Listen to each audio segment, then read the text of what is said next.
नमस्कार, वंदे मातरम। मैं आपके बीच में हाजिर हूं गिरीश कुमार और आप देख रहे हैं ब्रह्मोस न्यूज। ब्रह्मोस न्यूज की खबरें आप तक सबसे पहले। योगी जी, जनता पूछ रही है कि पैसों के लिए और किस हद तक उतर सकती है आपके जनपद सुल्तानपुर की पुलिस।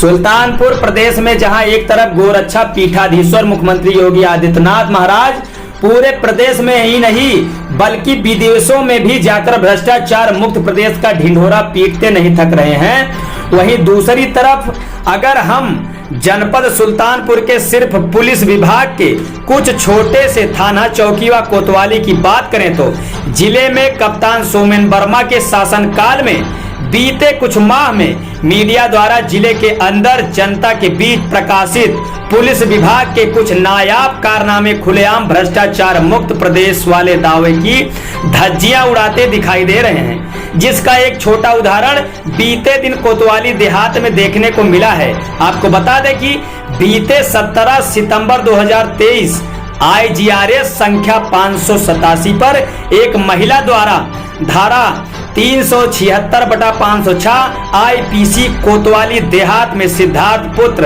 राम अवध के नाम मुकदमा पंजीकृत होता है,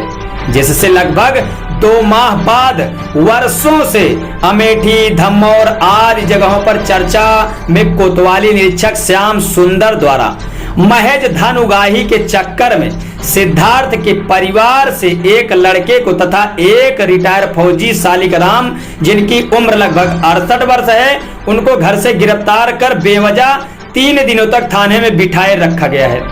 सूत्रों से मिली जानकारी के बाद एक न्यूज टीम कोतवाली देहात पहुंचकर बेवजह बिठाए रखने के बारे में बाबत जानकारी मांगी, तो जिस पर निरीक्षक श्याम सुंदर द्वारा मीडिया को उक्त मुकदमा का हवाला देते हुए पूछताछ के लिए लाए जाने की बात कहते हुए कुछ देर में छोड़ देने को कहा गया, किंतु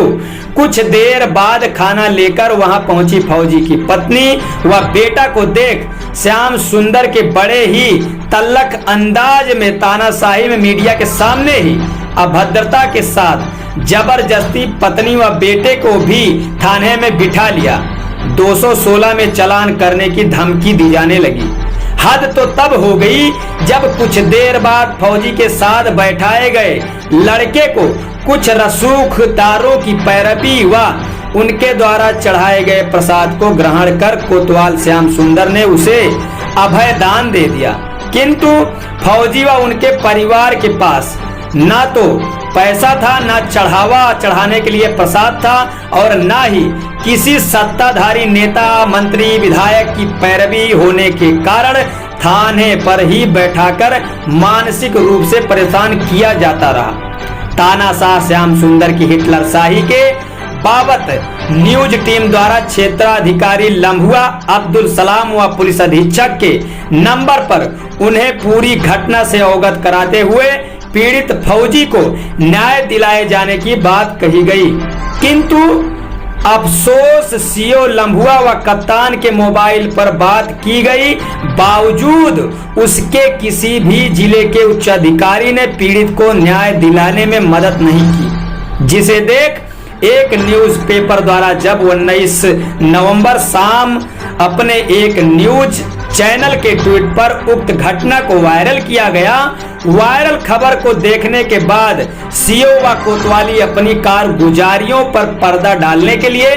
देर रात्रि फौजी व उनके बेटे को छोड़ा गया और लड़के को बिठा लिया गया। सूत्रों से प्राप्त जानकारी के अनुसार दूसरे दिन कोतवाल श्याम सुंदर ने धारा 216 में उक्त फौजी व उनके बेटे को यह दिखाते हुए कि इन्हें पुलिस द्वारा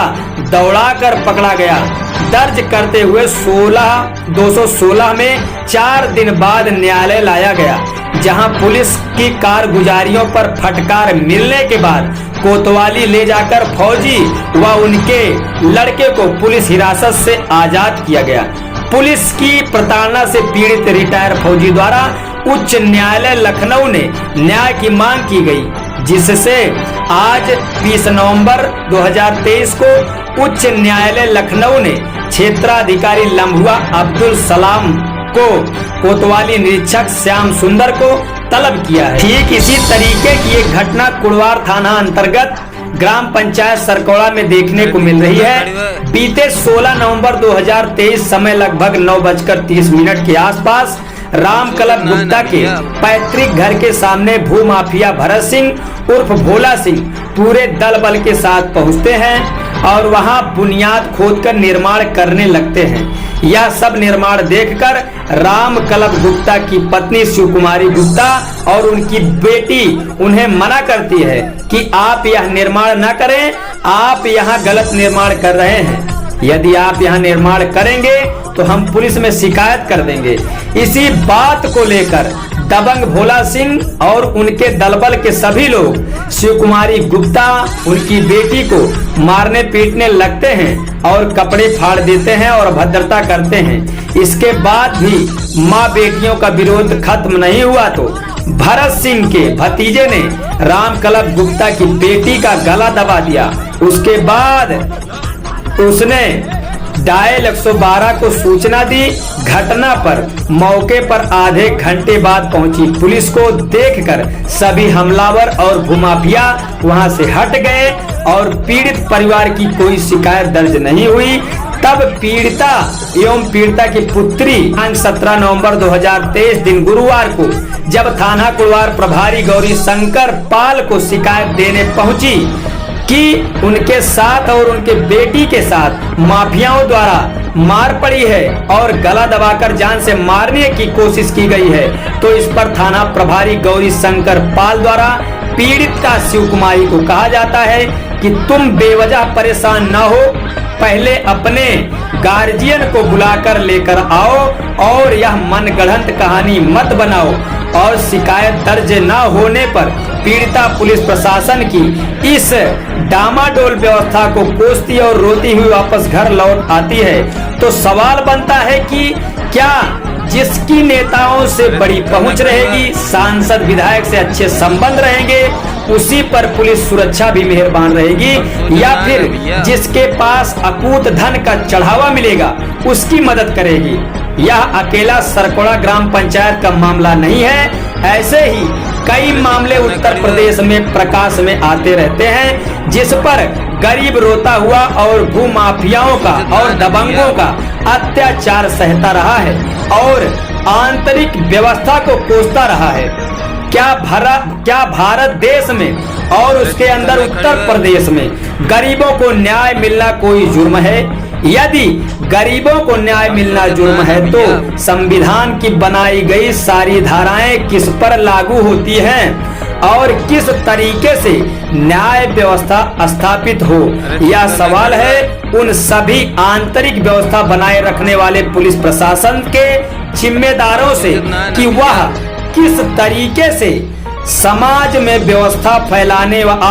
फैलाने वाले अराजक तत्वों को कितनी गंभीरता पूर्वक लेकर उस पर अंकुश लगाने में कितना कामयाब होती है।